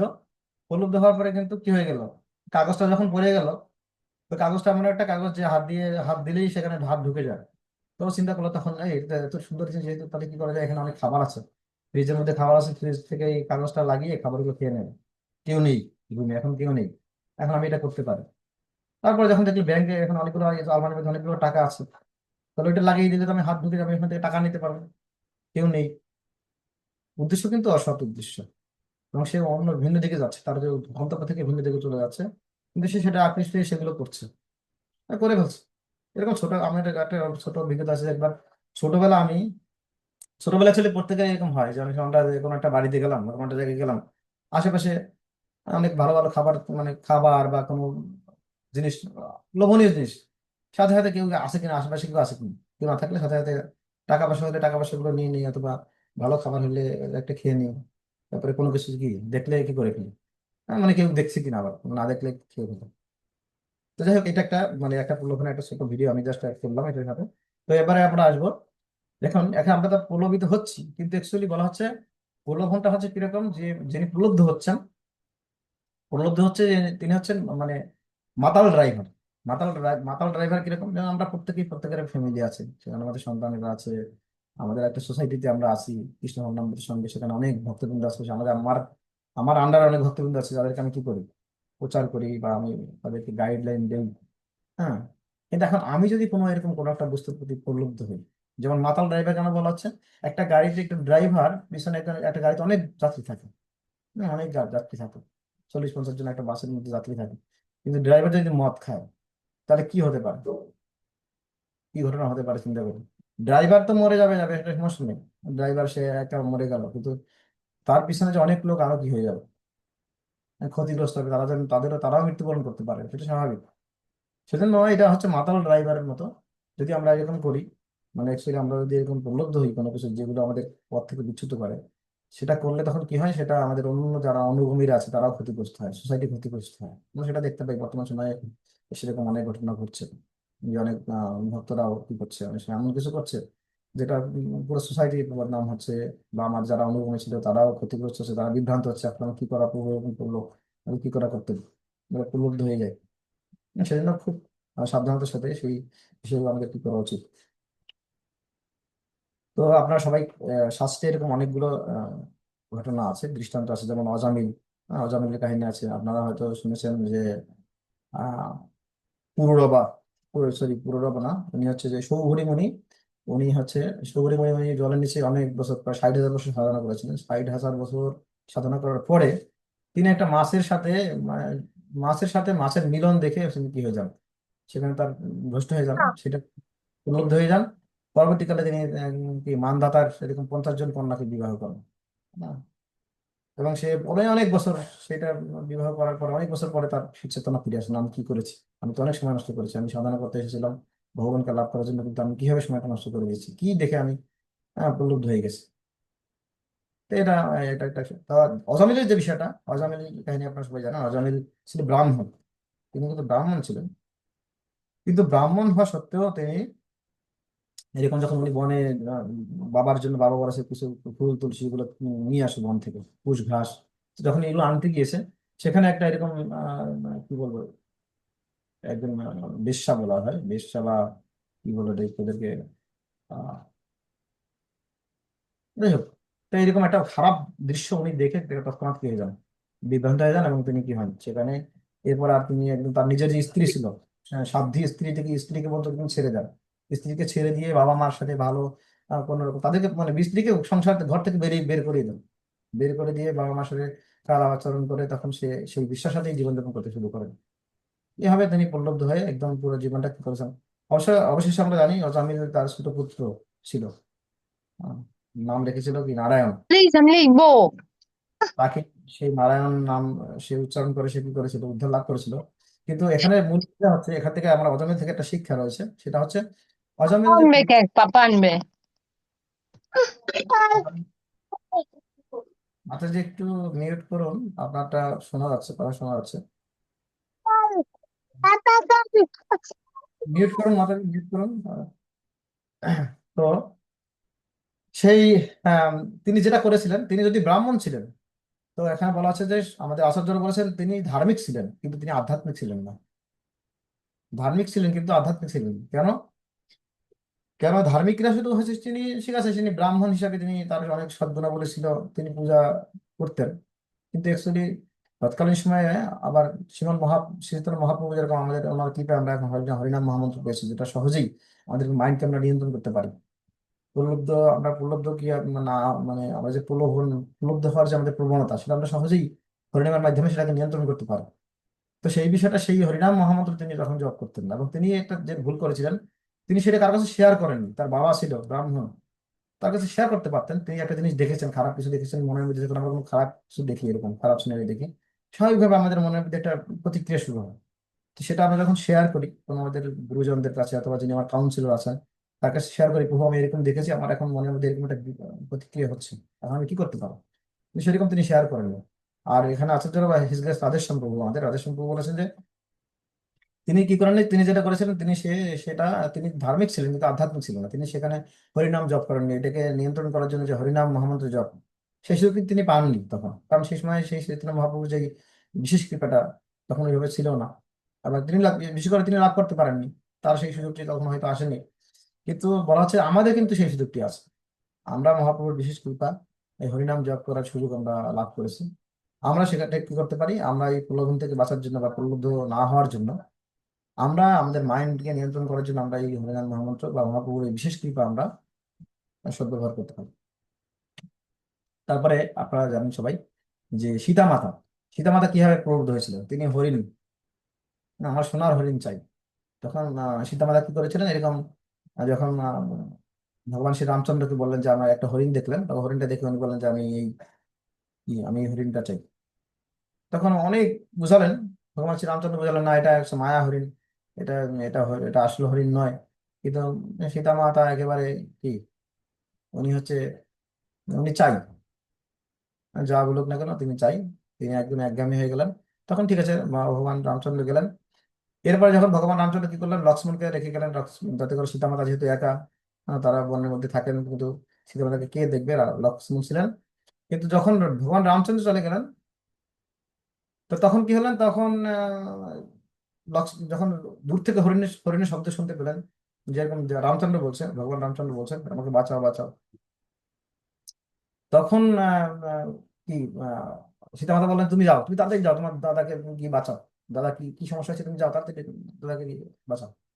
তখন লক্ষ্মণ যে চিন্তা করলেন আসলে কি হবে, আমি যাই, আহ, সীতামাতা এখানে একা আছে, তো কি হবে, আমি যাই। তখন তিনি কি করলেন, তাকে একটা লক্ষণ রেখা দিলেন, লক্ষণ রেখা দিলেন। সেই লক্ষণ রেখা থেকে অতিক্রম করার জন্য কি করলেন, নিষেধ করলেন যে কখনো কোনোভাবে লক্ষণ রেখা অতিক্রম করা যাবে না। যদিও তিনি অনেকবার কি যেতে চাইছিলেন না, কারণ উনি উনি জানেন যে রামচন্দ্র ভগবান, ওনাকে কোনোভাবে কেউ উপলব্ধি করতে পারবেন না, বা উনি কিছু দ্বারা প্রভাবিত হবেন না, বা কেউ ওনাকে কি ওনার কখনো অলক্ষণ বা বিপদ হতে পারে না, সেটা তিনি জানতেন। তাই তিনি অনেকবার অনুরোধ করেছিলেন সীতা মাতাকে যে না যেতে হবে না, দাদার কোনো সমস্যা হবে না, আমি এখানে থাকি, কারণ আপনার সুরক্ষার জন্য আমাকে এখানে থাকতে হবে। তখন মাতা আরো তাকে অনেক কি করলেন, ভর্ৎসনা করলেন, এবং তাকে আরো উল্টো অনেক খুব তিরস্কার করা ভর্ৎসনা করার পরে উনি তখন বেরিয়ে গেলেন, কিন্তু উনি একটা লক্ষণ রেখা দিয়ে গেছিলেন। এই লক্ষণ রেখা, কিন্তু সেই লক্ষণ রেখাটা দিয়েছিলেন ঠিক আছে, কিন্তু যখন এই রাবণ যখন সাধুর বেশ ধরে আসলো, সাধুর বেশ ধরে যখন আসছে, তখন তিনি আর পিতামাতা এমনি সাধারণত ব্রহ্মচারী যারা সাধু ব্যক্তি তাদের প্রতি উনি সবসময় শ্রদ্ধাশীল ছিলেন, অত্যন্ত শ্রদ্ধাশীল, যেমন সাধুকে তিনি খুব ভালোবাসতেন, তিনি সম্মান করতেন, শ্রদ্ধা করতেন। সেজন্য তিনি কোনো কিছু সবকিছু উপেক্ষা করে, লক্ষণ রেখা উপেক্ষা করেও তাকে যখন ফল দিতে গেলেন, তখন তাকে রাবণ ধরে গেল। তো বলা হচ্ছে কি, এই যে প্রলোভনটা আমাদের মধ্যে, আমরা যারা সাধু আছি, সাধু বলতে আমরা যারা কৃষ্ণ ভগবানত্ব অনুসরণ করছি, হরি ভক্তি করছি, সবকিছু জাগতিক বিষয় ছেড়ে দিয়ে এখন আমরা ভগবানের কাছে ফিরে যাওয়ার জন্য নিজেকে সংকল্পবদ্ধ হয়েছি, তো তাদের কাছে প্রলোভন কিভাবে আসবে? তো আমরা হয়তো চিন্তা করতে পারি আমাদের কাছে তো প্রভু, আমরা তো ভক্ত ভক্ত, এখন তো আমাদের ওই ওই ওই প্রলোভন গুলো নেই। না বুঝে, এখন যখন এখানে সীতা মাতার কাছে কিভাবে আসলো প্রলোভনটা, সাধুর বেশ ধরে আসলো। তো আমাদের জীবনে এরকম আমরা যারা ভক্ত রয়েছে, ভক্তের মাঝে এরকম মানে এমন একটা পরিস্থিতি আসবে, তখন সেটা সাধুর বেশ ধরে আসতে পারে, বা একটা ভালো মানে প্রলোভন যে কোনো সময় সবসময় মানে খারাপ দিক দিয়ে বা গোপনে আসবে এরকম না, সরাসরি আপনার কাছে একটা কি সাধুর বেশ ধরে, অথবা একটা মানে ইতিবাচক দিক, ইতিবাচক হয়েও আসতে পারে, যেটা নেতিবাচক না, কিন্তু ইতিবাচক হয়ে আপনার কাছে আসতে পারে সেই প্রলোভনটা। দেখেন অনেকে আমাকে হয়তো কোনো ভক্তের মধ্যে অনেক সময় হয়, তারা অনেক সময় আমাদেরকে করুণা প্রার্থনা করে, যেটা আমরা দেখতে পাই শাস্ত্রে ভরত মহারাজের। আপনার ভরত মহারাজের ঘটনা সবাই জানেন। তো ভরত মহারাজ কি করেছিলেন, ভরত মহারাজ হচ্ছে উনি একটা হরিণ শাবকের প্রতি আকৃষ্ট হয়েছিলেন, হরিণ শাবক, মা হরিণ এরকম বাচ্চা, বাচ্চাটা ছোট, মা চলে গেছে বা মা মারা গেছে, এখন বাচ্চাটা কি হবে, তাই তিনি সেটাকে করুণা প্রদর্শন করেছিলেন। তা করুণা প্রদর্শন করেছেন, ঠিক আছে, তাকে জল থেকে তুলে উপরে রাখার তার কর্তব্য ছিল। কিন্তু তিনি কি করলেন, শুধু জল থেকে তুলেই রাখলেন না, তিনি একটা সময় গিয়ে তিনি যে ভরত মহারাজ, তিনি সমস্ত রাজ্য পরিত্যাগ করে সমস্ত রাজপ্রাসাদ রাজরানী সবকিছু পরিত্যাগ করে তিনি বনে গেলেন কি ভগবানকে লাভ করার জন্য সাধনা করতে। কিন্তু তিনি সেই সাধনাকে এখন হরিণ শাবকের প্রতি এত বেশি আকৃষ্ট হয়ে গেলেন, তিনি নিজের সাধনায় ভুলে গেছেন। যখন সাধনা করতে বসেন তখন সেই চিন্তা আসছে যে হরিণ শাবকটা ঠিক মতো খেলো কিনা, ও ঠিক মতো আমার পাশে আসছে কিনা, নাকি ও দূরে চলে গেলো, ওকে বাঘ বাঘ খেয়ে ফেলবে কিনা। এখন সাধনাও ওনার কি হয়ে গেছে, সাধনাও লুজ হয়ে গেছে, ধীরে ধীরে সবসময় হরিণের কথা চিন্তা হচ্ছে। তো একটা সময় গিয়ে তাকে আর একটা জন্ম পেতে হবে। হ্যাঁ, তাকে এই যে দুইটা জন্ম কি হলো, শুধুমাত্র একটা হরিণ শাবকের প্রতি আকৃষ্ট হওয়ার ফলে। তো তিনি দেখেন, তিনি কিন্তু একটা ভালো লক্ষ্য উদ্দেশ্য নিয়ে বনে গিয়েছিলেন। ভগবানকে আমরা অনেক সময়, ঠিক আছে, আমরা ভক্ত, কিন্তু আমরাও তারপর প্রলুব্ধ হতে পারি, কারণ আমাদের সামনে প্রলোভনটা এভাবে আসতে পারে। সেক্ষেত্রে আমাদেরকে বিচার করতে হবে। আর যেটা লক্ষণ রেখার কথা বলা হচ্ছে, লক্ষণ রেখাটা হচ্ছে অ্যাকচুয়ালি আমাদের এই লক্ষণ রেখাটা কেন, এটা হচ্ছে গুরুদেবের নির্দেশ। সেটা কি, যেটা ভরত মহারাজের ক্ষেত্রে যেটা হলো, যে আমাদের যে গুরুদেবের যে 4টা নিয়ম, পালন, ষোলমালা জপ, সেটাকে সবসময় প্রায়োরিটি দিতে হবে। ষোলমালা জপ আগে করতে হবে। আপনারা যারা হয়তো কেউ ষোলমালা আমরা করি না, কেউ অল্প অল্প করি, বা ষোলমালা করি কেউ বেশি করি, তো সেটাকে আগে প্রাধান্য দিতে হবে। ওইটাকে আগে প্রাধান্য দিতে হবে, 4টা নিয়ম পালন এবং ষোলমালা জপ। গুরুদেবের যে নির্দেশ আমাদেরকে দিয়েছে, যে লক্ষণ লক্ষণ রেখা, যে এইটা হচ্ছে তোমাদের জীবনকে, তোমার যে 4টা নিয়ম পালন করো, ষোলমালা জপ করো, তাহলে তোমাদের একটা মায়া স্পর্শ করতে পারবে না। মানে এই যে ধরনের প্রলোভন বা কোনো ধরনের জাগতিক আসক্তি হতে পারে, এই যে যেটা অ্যাকচুয়ালি প্রলোভন আমরা বলি, বিভিন্ন উপায়ে সেটা আসতে পারে আমাদের কাছে। তো আমরা যদি গুরুদেবের এই নির্দেশনা, এই লক্ষণ রেখায় অতিক্রম না করি, সেটা যদি আগে কমপ্লিট করি, যেমনটি সীতামাতা যদি লক্ষ্মণজিকে কি করেছিলেন, অতিক্রম করেছিলেন, লক্ষণ রেখা অতিক্রম করেছিলেন বলে তিনি কিন্তু মায়া শিকার হয়েছেন বা প্রলুব্ধ হয়েছেন। তো সেজন্য সেটা খুব গুরুত্বপূর্ণ একটা শিক্ষা আমাদের জন্য। তারপরে তো বলা হচ্ছে, অ্যাকচুয়ালি আমরা এই যে কোনো কিছু আমরা অ্যাকচুয়ালি এখানে বলা হচ্ছে আসলে আমাদের হৃদয়ে মূলত প্রেম বা ভালোবাসা আছে প্রত্যেকের। আমরা প্রত্যেকে হচ্ছে ভগবানের চিন্ময় অংশ, আমরা ভগবত ধাম থেকে এসেছি। তো আমাদের অ্যাকচুয়ালি আমরা ভগবত ধামে ছিলাম, কিন্তু আমরা কেন এখানে আসছি? তো বলা হচ্ছে আমরা সচ্চিদানন্দ, আত্মা হচ্ছে সচ্চিদানন্দ, তার মধ্যে কোনো জাগতিক এই বিষয় ছিল না, কারণ আমরা তখন ভগবানের সবাই সময় যুক্ত ছিলাম। কিন্তু যখনই আমরা শাস্ত্রে ভগবদ্গীতায় বলা হচ্ছে, ভগবদ্গীতার আপনারা দেখবেন 7ম অধ্যায় 27 নম্বর শ্লোকে বলা হচ্ছে, ইচ্ছা দেশ মুখ্যেন দ্বন্দ্ব মোহেন ভারত সর্বভূতানি সম্মোহন স্বর্গে যান্তি পরন্ত। এই জগতে মানুষেরা কেন আসছে এই জগতে? কারণ তারা ভগবানের সাথে কি করেছিল, উম, এই ঈর্ষা, ভগবানের প্রতি ঈর্ষা পরায়ণ হয়েছিলাম আমরা। ঈর্ষা দেশ, দেশ মানে ঈর্ষা, আর ঈর্ষা মানে নিজের বাসনা। আমরা নিজে বাসনা করেছি না, নিজের স্বার্থের জন্য চিন্তা করেছি যখন, যে ভগবান এত সুন্দর ভোগ উপভোগ করছে, আমি কেন করতে পারি না এরকম? আমি নিজে মালিক হতে বা আমি ভগবান হয়ে, আমি নিজে কর্তা হয়ে আমি ভোগ করবো, উপভোগ করবো। তো যখন আমরা এরকম ভোগ বাসনা করি, তখন স্বর্গে জানতে পারবো আমাদের এই জগতে সৃষ্টি হয় এবং আমাদেরকে এই জগৎ ভগবান প্রদান করেন। বলছে না, চিন্ময় জগতে তোমরা ভোগ করতে পারবে না, কারণ চিন্ময় জগতে আমি একমাত্র ভোক্তা। ভোক্তারাম জগৎ তপস্যাম সর্বলোক মহেশ্বরম সুবিধাম সর্বভূতানাম গেদাময় শান্তি মিশ্রতি। অ্যাকচুয়ালি ভগবান হচ্ছে ভোক্তা, আমরা সবাই তার ভোগ্য, বা আমরা তার সেবক। তাকে আমরা ভোগে হেল্প করব, আমরা ভোগ করতে পারি না, কারণ আমরা তার অংশ। যেমন পেট, আমাদের পেটটা এক্সুয়ালি কিন্তু সবকিছু খাবার দাবার, হাত সেবা করে, হাত অনেক কষ্ট করে সেগুলো অন্ন মাখিয়ে দেয়, হ্যাঁ, বা বাজার থেকে সবজি কিনে এনে দেয়, পা হেঁটে হেঁটে গিয়ে কিনে এনে দেয়, মাথা চিন্তা করে, বুদ্ধি দিয়ে সেটা বিচার করে সুন্দর করে রান্না করা হয়, সবকিছু আমরা পুরো বডিতে সবকিছু করছি, কিন্তু কেউ খাচ্ছে না। খাচ্ছে কিন্তু পেট, কিন্তু তারা কিন্তু অসন্তুষ্ট নেই। পেটে দেওয়ার মাধ্যমে কিন্তু, হ্যাঁ, অটোমেটিক্যালি সমস্ত ইন্দ্রিয়গুলো একদম সন্তুষ্ট। ঠিক সেম ভাবে আমরাও সেরকম ছিলাম, কিন্তু আমরা পবিত্র ছিলাম, কিন্তু যখনই আমরা এই জগতে আসি, এই 3 গুণের সংস্পর্শে আমরা যখন এই জগতে আসি, তখন সেই প্রেমটা কামের রূপান্তরিত হয়ে যায়। দুধ যেরকম টক তেঁতুলের সংস্পর্শে দই হয়ে যায়, শিল্পবাদ বলেছেন। হ্যাঁ, দুধ যখন টক তেঁতুলের সংস্পর্শে আসে, সেটা দই হয়ে যায়। তামস ক্রোধস রজগুণ সমভব মহাসন মহাপাপমা বিদ্ধেনম ইহ বলিনম। এটা 3য় অধ্যায়ের 37 নম্বর শ্লোকে ভগবান এই কথা বলছে, যে সেই প্রেমটা কাম হয়ে গেছে যখন এই জগতে আসছি 3 গুণের প্রভাবে।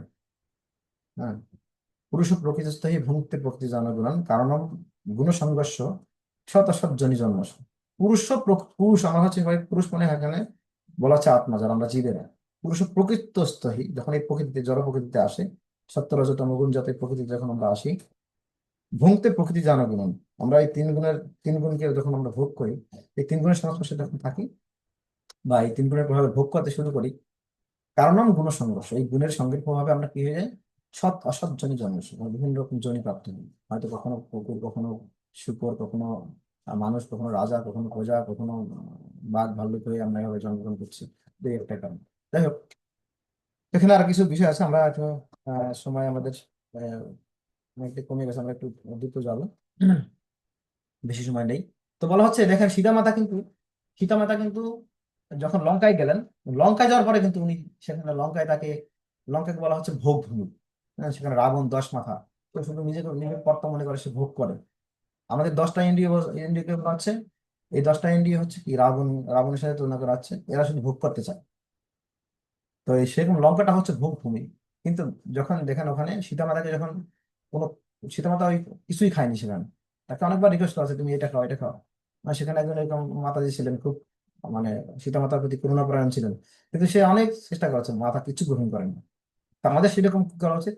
আমাদের এরকম প্রলোভনীয় কোনো বস্তু আমাদের গ্রহণ করা উচিত নয়। গুরুদেব যেটা আমাদেরকে বলেছেন প্রসাদ গ্রহণ করার কথা, বা নির্দিষ্ট যে খাবারগুলো আমাদের জন্য বরাদ্দ আছে সেগুলো আমাদের গ্রহণ করা উচিত। আমাদের অন্য কোনো বিষয় যেগুলো আমাদের সামনে মানে নাসাইতে চলে আসে, অনেকগুলো বিষয় আছে যেগুলো আমরা যে কোনো সময় সাথে ক্রুদ্ধ হতে পারি, বা এই জড় জগৎকে আমরা ভোগ করবো না অ্যাকচুয়ালি। ভোগ করার বলতে নিজের নিজের সন্তুষ্টির জন্য করবো না, আমরা ভগবানের সন্তুষ্টির জন্য করবো। হ্যাঁ, আমরা ঠিক আছে, ভগবানের জন্য অনেক কিছু রান্না হচ্ছে, ভোগ লাগিয়ে আমরা সেখান থেকে প্রসাদ করতে পারি, কিন্তু নিজের ভোগের জন্য কোনো কিছু নিয়ে এনে কোনো কিছু পেয়েছি, কোনো একটা ভালো খাবার দেখলাম, মুড়ি চিড়ে আছে, নিয়ে খাওয়া শুরু করে দিলাম।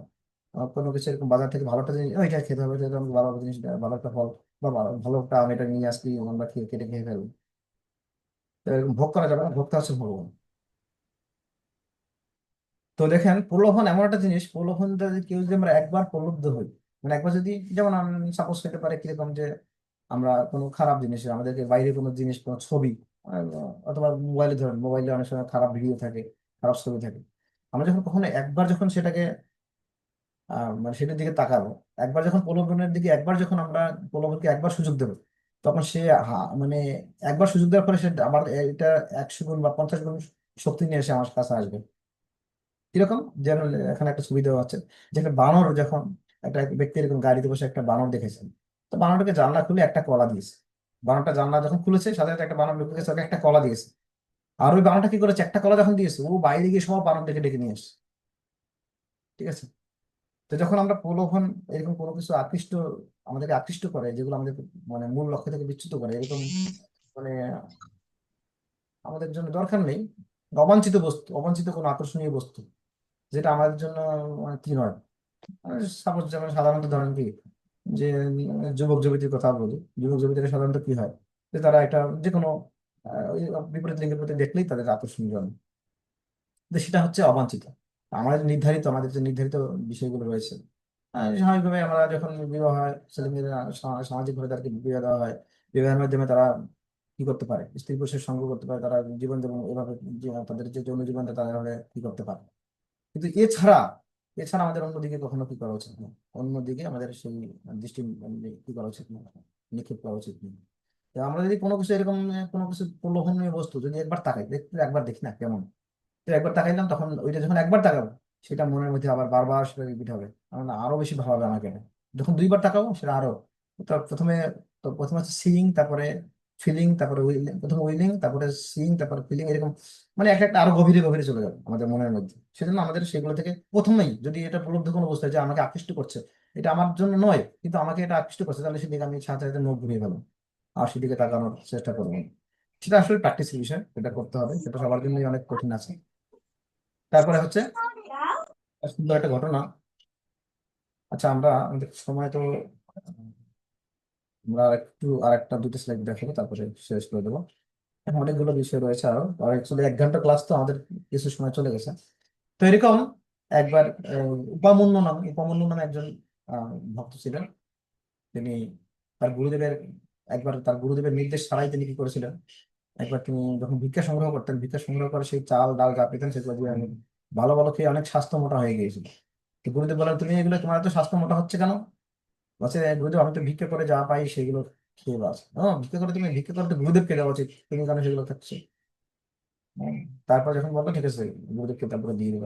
হ্যাঁ, তারপর সে ফলমূল, গাছের ফলমূল তারপরে এগুলো পেরে পেরে খাচ্ছে।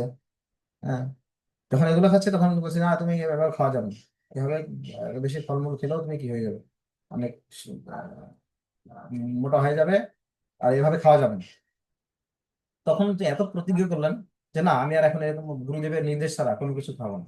এবং সে তখন শুধু এরকম পাতা, শুকনো পাতা খেয়ে একবার একটা এরকমটা সে বিষাক্ত পাতা, আকন্দ আকন্দ পাতা বলা হয়, ওই আকন্দ পাতা যখন খেলেন তিনি অন্ধ হয়ে গেল, চোখ দুটো অন্ধ হয়ে গেল। আর যখন অন্ধ হয়ে গেল তখন তিনি কি করবেন, ওই একটা গর্তের মধ্যে পড়ে আছে অন্ধ হয়ে। তখন অশ্বিনী কুমার দয়, স্বর্গের দুইজন ডাক্তার, তারা এসে তাকে কি করেন, তার চক্ষু ফিরিয়ে দেন। এবং তার গুরুদেব যখন এটা দেখেন যে না সে আমার কথা এত কঠোরভাবে পালন করেছে যে সে অন্ধ হয়ে গেছে, তখন সে যখন সে তখন তাকে আশীর্বাদ করলেন যে তোমাকে তোমার মধ্যে সমস্ত দিব্য জ্ঞান প্রকাশিত হোক। হ্যাঁ, যস্য দিবে পরাভক্তি তথা দিবে, যথা দিবে তথা গুরু, তস্যৈতে কথিত হি অর্থ প্রকাশান্ত মহাত্মা। যিনি গুরুদেবের প্রতি এরকম ভক্তি পরায়ণ, গুরুদেবের যে নির্দেশ, সে নির্দেশের বাইরে তিনি কিছুই করেন না, সেরকম যদি আমরা এক্সাম্পলারি হতে পারি যে গুরুদেবের নির্দেশ ছাড়া কিছু করবো না, কোনো প্রলব্ধ কোনো বিষয়ে আকৃষ্ট না, যেটা আমাকে নির্ধারিত আমার জন্য রয়েছে সেটাতে আমি সন্তুষ্ট। বা গুরুদেবের যে গুরুদেবকে যা কিছু করবো গুরুদেবকে জিজ্ঞাসা করে আমি সেটা কি করবো, গ্রহণ করবো, বর্জন করবো, তাহলে সে হচ্ছে যথার্থ। তখন সেই প্রলোভন থেকে আমরা কি হইতে পারি, প্রলোভনের যে প্রলোভন মানে কি, প্রলোভনের মধ্যে একটা ওই যে আমরা বলেছিলাম না বড়শি, মানে দেখতে খুব সুন্দর, এটা আকর্ষিত বস্তু আমাকে আকর্ষণ করছে, কিন্তু ভিতরে একটা বড়শি আছে, বড়শিটা দেখা যায় না, বড়শিটা দেখা যায় না। এবং যখন আমরা খাই তখন সেটা গ্রহণ করি কোনো কিছু, তখনই আমরা আটকা পড়ি। আমরা এখানে ভগবদ্গীতার অনেকগুলো শ্লোক আছে, আমরা সেগুলো এখন পড়ছি না।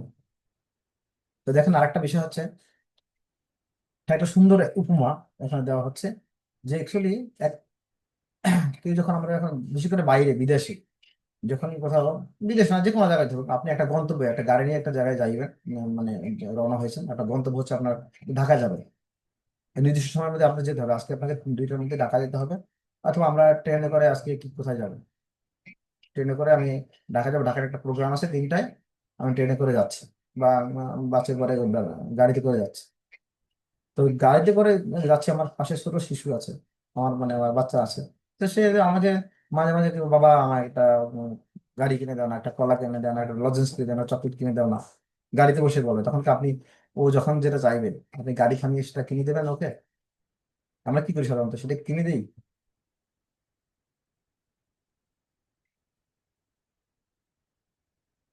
আমরা কি কিনে দিই, সাথে সাথে কিনে দিই, গাড়ি থামিয়ে ওখানে কিনে দিই? এই একজন শেয়ার করুন। দেয়া হয় না। দেয়া হয় না, কেন দেওয়া হয় না? গাড়ি থেকে নেমে দেয়াটা অসম্ভব, অনেক অ্যাক্সিডেন্টের সম্মুখীন হতে পারে। না, আপনি গাড়ি এটা থামিয়ে বাজারে গিয়ে একটা বাজারে গিয়ে কি, হবে সময় যাবে একটা হ্যাঁ সময়টা নষ্ট হয়ে যাবে, নির্দিষ্ট সময় যেয়ে পৌঁছা যাবে না। হ্যাঁ, আমার লক্ষ্যে যেতে হবে, লক্ষ্যে পৌঁছতে হবে। আর বাচ্চারা এমন কি, বাচ্চারা শিশুরা কিরকম, আপনি যখন একটা জিনিস কিনে দেবেন সে পাশে আরেকটা জিনিস যখন তাকাবে আরেকটা জিনিস দেখবে, ওইটা কিনে দাও মা, ওইটা কিনে দাও, এইটা কিনে দেবেন বলবো ওইটা কিনে দাও মা, আর এটা হবে না আরেকটা চাই। তো বলছে আমাদের মনটা হচ্ছে শিশুর মতো, এই মনটা আমাদের প্রকৃত যে গন্তব্য, আমরা ভগবত ধাম কৃষ্ণের কাছে ফিরে যাবো। What is goal of your life, মানে আমরা আমাদের প্রকৃত গন্তব্য হচ্ছে ভগবত ধাম কৃষ্ণের কাছে আমাদের ফিরে যাওয়ার কথা। কিন্তু আমরা যখন এখানে, আমাদের মন বলবে কি, মন প্রলুব্ধ হবে এই জাগতিক বিষয়ের দ্বারা, এইটা এইটা নাও, তোমার এটা করা উচিত, তোমার একটা গাড়ি নেওয়া উচিত, তোমার একটা বাড়ি কেনা, আরো একটা ফ্ল্যাট কেনা উচিত, আর আরো তোমার আরো বেশি বেশি কি করা উচিত, গ্রহণ করা উচিত। এটা মন রাখছে শিশুর মতো, এই যে বাচ্চা শিশুর মতো। আমরা যদি মনের কথা শুনি তাহলে আমরা কোথায় আমাদের গন্তব্যে ফিরে যেতে পারবো না, ভগবত ধাম ফিরে যেতে পারবো না। তাই আমাদের এই প্রলুব্ধ হওয়া যাবে না, আমাদের প্রকৃত গন্তব্যে যেতে হলে আমাদেরকে গুরুদেবের যে নির্দেশনা রয়েছে এই লক্ষণ রেখার মধ্যে থেকে, লক্ষণটাকে কতক্ষণ করা যাবে না, এবং আমাদের প্রকৃত গন্তব্যের দিকে যেতে হবে। তো তখন কি করি আমরা, বাচ্চারা তো যতই বলে, হয়তো বাচ্চারা বলছে এখন এটা দরকার, আর মন সে বলে এই দেখুন এটা কত সুন্দর, একটু তাকাও না, দেখুন। তো মন বলবে, শিশুদের আমার শিশুরা বললে আমরা কি করি, আরে বলছে বলুক না, বলতে থাক আমি গাড়ি চালাচ্ছি। আর শিশুরা কিছুক্ষণ বলার পরে থেমে যায়, আর বাবা দিচ্ছেন লাগবে না। শিশুর তেমন ক্ষতি হয় না, তার শিশুর কোনো ক্ষতি নেই। তো আমাদের মনও অনেক সময় এরকম বিভিন্ন কিছু চায়, জাগতিক বিষয়বস্তু বা তোমার ইন্দ্রিয়ের অনেক বিষয়, সেটা হইতে পারে অনেক কিছু ইন্দ্রিয়ের ক্ষেত্রে, কাম থেকে শুরু করে কাম ক্রোধ লোভ, আমরা সব ক্রোধিত হয়ে যায়। সেটা আমি নিজেকে জয়ী হওয়ার জন্য অনেকে ঝগড়া করে কি করে দিই, ওকে পরাস্ত করার জন্য প্রয়োজন। তো সেই সবগুলো বিষয় এটা একটা মন আমাদের প্রলুব্ধ করে আমাদেরকে অন্যদিকে, যে বিষয়টা আমাদেরকে প্রকৃত গন্তব্য থেকে বিচ্যুত করে। আমি যখন তার সাথে ঝগড়া করবো স্বাভাবিকভাবে আমার মন ভালো থাকবে না, আমি জব করতে পারবো না, আমার গন্তব্যে যাইতে আমাদের সমস্যা হয়ে যাবে। সেজন্য সেইগুলো হচ্ছে শিশুর মতো, মনটা হচ্ছে শিশুর মতো। ঠিক আছে, তাহলে আমরা আজকের এই আমরা যতটুকু আলোচনা করেছি, আর সেকেন্ড পার্ট আছে হ্যাঁ সেকেন্ড পার্ট আছে, আমরা এটা পরে আলোচনা করবো। আগামী সপ্তাহে। আগামী সপ্তাহে আমরা দেখবো। আর আমাদের এই তো আমরা আজকে এতটুকু আলোচনা করলাম, এখান থেকে আপনাদের আমরা 5 মিনিট নাকি, যদি কারো কোনো এই বিষয়ে প্রশ্ন বা জিজ্ঞাসা থাকে বা উপলব্ধি শেয়ার করতে পারেন।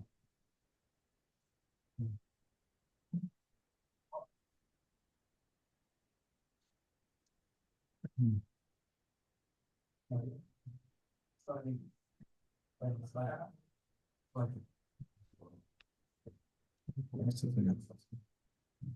আর কোনো প্রশ্ন বা মন্তব্য আছে আজকের ক্লাস থেকে, বা আপনারা বুঝতে পারেননি এরকম কোনো বিষয়?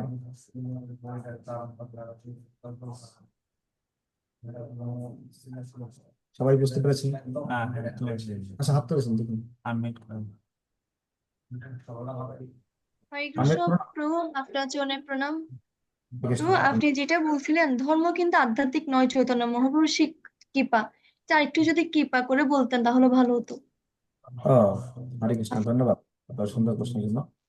মানে অজামিল ধার্মিক ছিলেন কিন্তু আধ্যাত্মিক ছিলেন না। ধার্মিক মানে হচ্ছে জেনারেলি দেখেন আমাদের আশেপাশে কিন্তু ভক্তরা সবাই ইসকনের ভক্তরা শুধু, আমরা আশেপাশে বলি ইসকন ভক্তরা শুধু সাধু, আমরা কি সাধু না? আমরাও তো মন্দিরে যাই, আমরাও তো জপ করি, আমরাও তো সবকিছু করছি। আমরা ইসকনে আসার আগে ভগবত গীতা পড়েছি, অনেক কিছু, অনেক মন্দিরে, মঠ মন্দিরে গিয়েছি, বিভিন্ন জায়গায় গিয়েছি। ঠিক আছে, কিন্তু আমরা দেখা যায় হরিনাম জপ করি নাই। দেখেন এখন আমাদের মন্দিরের পাশে অনেকগুলো ঘর বাড়ি এখানে আছে, ওরা দেখি যে সকালবেলা আমরা যখন কি করি, ইফতার করি, ওরা টাং টাং কি বাজায়, এই কাঁসা বাজায়, শঙ্খ বাজায়, অনেক কিছু, বিভিন্ন গান টান ছেড়ে দেয়। কিন্তু ওরা কিন্তু হরিনাম জপ করে না, হরিনাম জপ করে না। আর হরিনাম জপ করা অনেক কঠিন আছে। যারা ষোলমালা জপ করে ওরা জানে হরিনাম জপ করাটা কেমন, মনটাকে সঠিক রেখে হরিনাম জপ করা। কারণ হরিনাম আপনি জপ জপ করলে সাধারণত বাচ্চা শিশুরা ওষুধ খেতে চায় না। ওষুধ খেলে কি হয়? ওষুধ খেলে রোগ সেরে যাবে, এই জন্য বাচ্চারা দেখবেন যে ওষুধ একটু তিতা, তো একটু মানে তিতা লাগে, এই জন্য খায় না। মা মা বাবা কি করে, কলার মধ্যে ঢুকিয়ে দিয়ে খাইয়ে দেয়। তো সেরকম আসলে যারা এরকম, যারা ধার্মিক, ধার্মিক মানে ওরা কিছু করে, কিছু কিছু করে না তা না, কিন্তু ওইটার মাধ্যমে আমাদের প্রলোভনকে অতিক্রম করে, মানে প্রলুব্ধ হওয়ার প্রবণতাকে আমরা কি করতে পারি না, নিয়ন্ত্রণ করে মাইন্ডটাকে পূর্ণরূপে আমরা নিয়ন্ত্রণ করতে পারি না। হ্যাঁ, আমরা এই ইসকনে আসার আগে আমার উপলব্ধি ব্যক্তিগত আমি বলতে পারি, ভগবদ্গীতা পড়েছি অনেকবার, কিন্তু তখন বুঝতে পারিনি। বা এখন এই যে জীবনের প্রতিটি মুহূর্তে যে সমস্যাগুলো আসছে, বা আমরা এই যে যেমন প্রলোভন, এই প্রলোভনটা তো আগে বুঝতে পারতাম না, এটা তোমাদের ভালো জিনিস। আরে মাথা দিয়ে আসছে, মাথায় সাথে একটু কথা বলে নিও, একটু ওদের সাথে গল্প করি। বোনেরা, অনেক বোনেরা একসাথে, ভাই বোনেরা মিলে রাতের বেলা, রাত 11টা 12টার সময় চাঁদের নিচে, মানে কি বলে, পূর্ণিমার রাতে বসে কত কথা বলা, কত কিছু মজা করা। কিন্তু এখন এটা ফিল করতেছি, এটা এই যে চেতনা, এটা চেতনার উপর একটা বিশেষ ছাপ পড়ে, যেটা খুবই গুরুত্বপূর্ণ, যেটা আমাদের জন্য আমাদের মূল গন্তব্য থেকে না গিয়ে ভিন্ন দিকে নিয়ে যায়। তো সেই বিষয়গুলো কিন্তু, এটা হচ্ছে আধ্যাত্মিকতা, মানে কি যে সে বিশেষ করে এই কলিযুগের জন্য হরিনাম মহামন্ত্র, এটা হচ্ছে বিশেষ ইফেক্টিভ, যেটা আগামীর সময় সেই সুযোগটা ছিল না হয়তো। মহাপ্রভু শ্রীচৈতন্য মহাপ্রভু সেই সময় সেই সুযোগটা তিনি পাননি। হরে কৃষ্ণ, বুঝতে পেরেছেন আপনি? প্রভু, বুঝতে পারছি, আপনার চরণে প্রণাম। আধ্যাত্মিকতা আর ধার্মিক। Okay, হরে কৃষ্ণ। আমাদের রাঘব প্রাণ প্রভু হাত তুলেছে।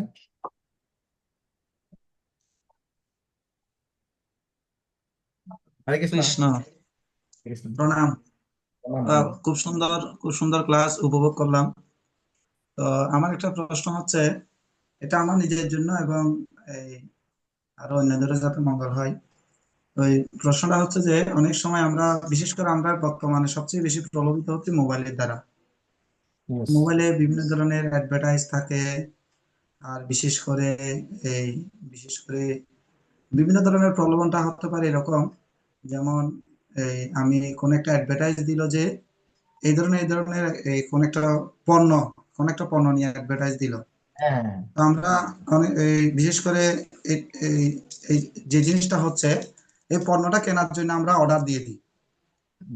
ইয়েস। বা বা এটা এরকম হতে পারে বা এখানে বিভিন্ন ধরনের আহ, জুয়া সম্পর্কিত বিভিন্ন কিছু থাকতে পারে, যে হ্যাঁ এরকম এত টাকা ইনভেস্ট করলে এরকম হবে, বা তুমি রাতারাতি কোটিপতি হয়ে যাবে, এই ধরনের।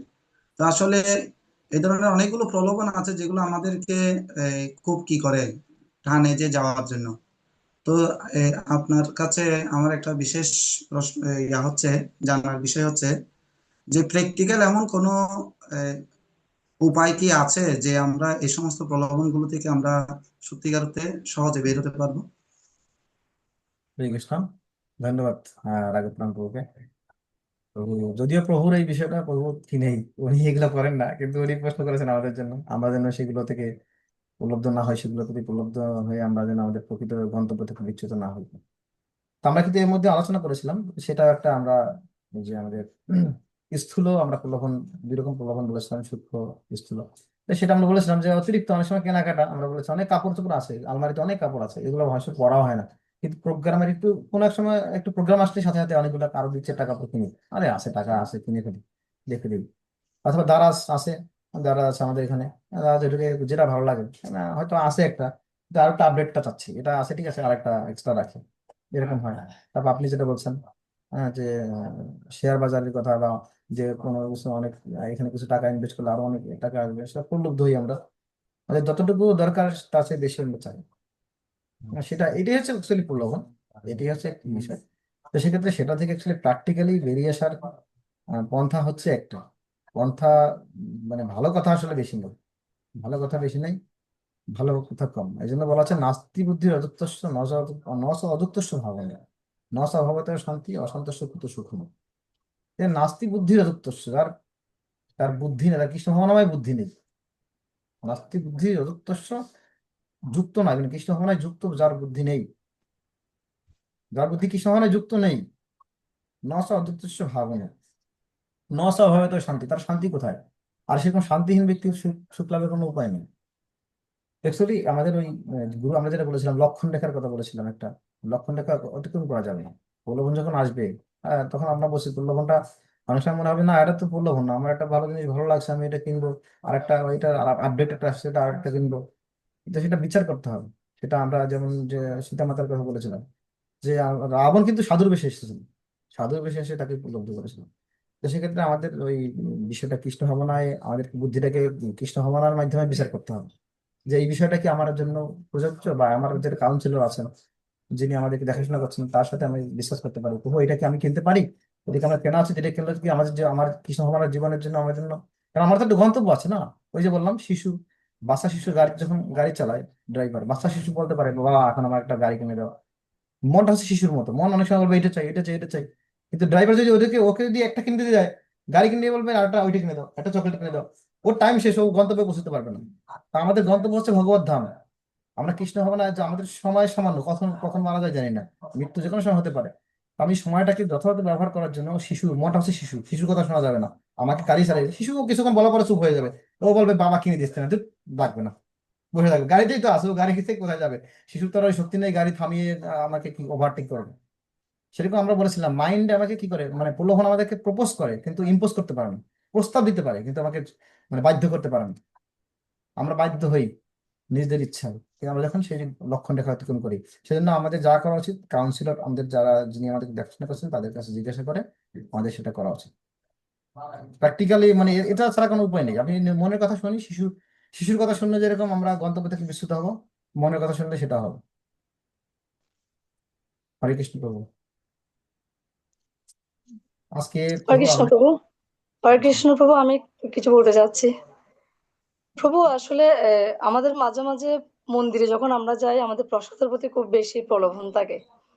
আচ্ছা, এমনকি আমাদের সাথে অনেকে যায় যে বলে আমাদেরকে একটু, যদি একটু প্রসাদ খাওয়াতে পারতেন, কিন্তু প্রসাদ আসলে এমনি এমনি পাওয়া যায় না।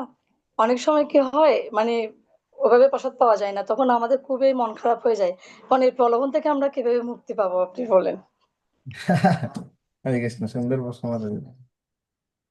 অ্যাকচুয়ালি প্রসাদের প্রতি যেটা আমাদের ভালোবাসা, প্রসাদ হচ্ছে, আমরা প্রসাদকে বলা হচ্ছে যে প্রসাদ হচ্ছে ভগবান থেকে অভিন্ন বলা হচ্ছে।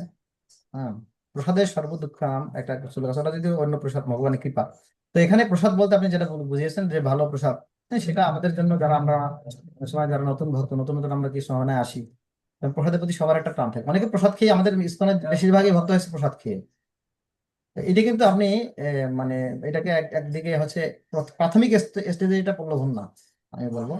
এটা কখন প্রলোভন জানেন? যখন আমরা অনেক অনেক বছর হয়েছে ভক্তি জীবন করছি, কিন্তু তারপরে ওই যে মানে বেশি বেশি খাই, বেশি বেশি ঘুমাই, মানে জব করতে পারি না সকালে উঠে, কিন্তু খাওয়ার প্রতি লোভ থেকে যাচ্ছে এখনো। অনেক বছর খাচ্ছি প্রসাদ, প্রসাদ খাচ্ছি, কিন্তু আমার আমার আমি বুঝতে পারছি না আমার কতটুকু খাওয়া উচিত। এটা একটা একটা বিষয়, আলাদা বিষয়। কিন্তু আপনার বিষয়টা হচ্ছে ভিন্ন, যে আপনি এই যারা আমরা মানে হয়তো 2-4 বছর হয়েছে ইস্কনে আসছি, প্রথম দিকে আসলে প্রসাদ আমাদের বেশি করে খাওয়া উচিত। প্রভাত বসে, প্রভাত নতুন ভক্তদেরকে বলতে, তোমরা আকণ্ঠ ভোজন করো। আকণ্ঠ ভোজন করার কারণে তোমরা প্রসাদ খেয়ে খেয়ে তোমরা মন্দির, যারা প্রসাদ খেয়ে খেয়ে মন্দিরের প্রতি অনেকে আকৃষ্ট হয়ে যায় আর প্রতিদিন মন্দিরে আসে, তো মন্দিরে কত ভালো প্রসাদ পাওয়া যাবে। তার প্রাথমিক লেভেল আমি বলবো এটা প্রলোভন বলা যায় না, এটা আমাদের জন্য পজিটিভ। কারণ কৃষ্ণ মানে ভক্তি অনুকূল মাত্র কার্যের স্বীকার, ভক্তি প্রতিকূল ভাব বর্জন অঙ্গীকার। যেহেতু এটা অনুকূল, মানে আপনার কৃষ্ণ ভক্তির অনুকূল, আপনাকে মন্দিরে নিয়ে আসছে, আপনি প্রসাদের জন্য মন্দিরে আসছেন, ভক্তের সাথে কথা বলছেন, প্রসাদ পাচ্ছেন, প্রসাদ পেয়ে আপনি একটা আপনার তৃপ্তি, মানে আপনি তখন প্রসাদ হিসেবে যখন নতুন নতুন আমরা আসি, তো এই জন্য আনুকূল্য না কৃষ্ণ অনুশীলন না, যেটা অনুকূল সেটা আমরা গ্রহণ করতে পারি, সেটা প্রলোভন নয়। কিন্তু যেটা প্রতিকূল, আমাকে লক্ষ্য থেকে বিচ্যুত করে, সেটা কখনো, এই যে আমাদের ক্ষেত্রে দেখেন আমরা অনেক বছর আছি, প্রায় 10-12 বছর কৃষ্ণ প্রসাদ পাচ্ছি, 15 বছর, 20 বছর, 15-16 বছর হয়ে গেছে, কিন্তু এখনো যদি আমি সেই মানে প্রসাদ দেখলেই খেতে ইচ্ছে করে, আর রাতের বেলা সকালে উঠে জব করতে পারি না, ঘুমাই, বেশি খাওয়ার ফলে ভুঁড়ি বেড়ে যায়। হ্যাঁ, আমাদের মানে আমি আমার প্রকৃত লক্ষ্য যেটা, হরিনাম জপ করতে আমাকে ক্ষতিগ্রস্ত করছে, সেটাকে আমাকে বিচার করে খেতে হবে, আমার কতটুকু খাওয়া উচিত, কখন কতটুকু খেতে হবে, সেটা তখন বিচার করতে হবে। কিন্তু প্রাথমিক লেভেলে আমাদের সেটা ভালো। আপনি যদি প্রসাদ খেতে চান, এটা ভালো, আসবেন, বেশি বেশি ভক্তদের নিয়ে প্রসাদ পাবেন, ওরা ওদেরকে প্রসাদ খেয়ে ভক্ত করে ফেলবেন, এটা ভক্তের অনুকূল। ঠিক আছে। হরে কৃষ্ণ।